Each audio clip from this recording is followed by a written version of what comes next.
ఈరోజు మన టాపిక్ వచ్చేసి బ్యాచ్ ఛార్జింగ్ బిఫోర్ ప్రికాషన్స్. అంటే మనం ఏదైనా రియాక్టర్లో బ్యాచ్ ఛార్జ్ చేసే ముందు తీసుకోవాల్సిన జాగ్రత్తలు ఏంటి.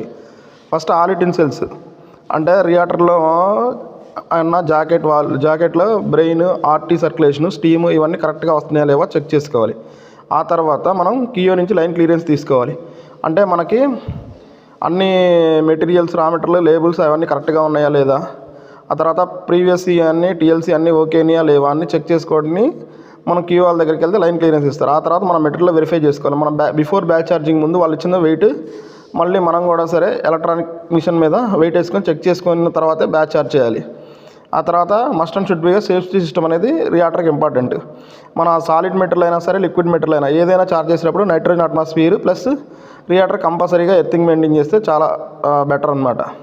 ఆ తర్వాత బిఎంఆర్ ప్రకారం ఛార్జ్ చేస్తున్నావా లేదా అనేది వెరిఫై చేసుకోవాలి.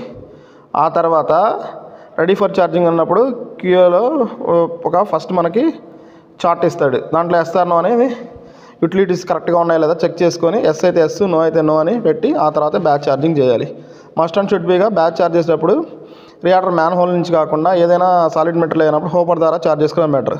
రియాక్టర్ ద్వారా మ్యాన్ హోల్ ఓపెన్ చేసి ఛార్జ్ చేసినప్పుడు మనకు తెలియక లాస్ట్ ఎండింగ్లో పాలిథిన్ కవర్లు అనేది ద్వారా ఛార్జ్ చేసినప్పుడు లాస్ట్ ఎండింగ్లో మిగిలిన మెటీరియల్ని దులుపుతుండాలి. అలా మెయిన్ అవాయిడ్ చేయాలి. అలా దులిపినప్పుడు దానిలో ఉన్న స్టాటిక్ ఎనర్జీకి మనలో ఉన్న ఎలక్ట్రికల్ ఎనర్జీ ఛార్జ్ అయినప్పుడు ఎక్కువ శాతం ఫైర్ అయ్యే అవకాశాలు ఉంటాయి. సో ఆ విషయంలో మనం జాగ్రత్తగా ఉంటే బెటర్. అలానే క్రాస్ కంటామినేషన్ లేకుండా చూడాలి. ఏదైనా ఒక బ్యాచ్ ఛార్జ్ చేసినప్పుడు పక్కన రియాక్టర్లో మ్యాన్హోల్, వెంట్లు ఇవన్నీ క్లోజ్లో ఉంచుకుంటే బెటర్. అప్పుడు క్రాస్ కంటామినేషన్ కాకుండా ఉంటుంది. ఇది మరిన్ని అప్డేట్ కోసం మీకు ఈ ఛానల్ నచ్చితే లైక్ అండ్ సబ్స్క్రైబ్ ప్లీజ్.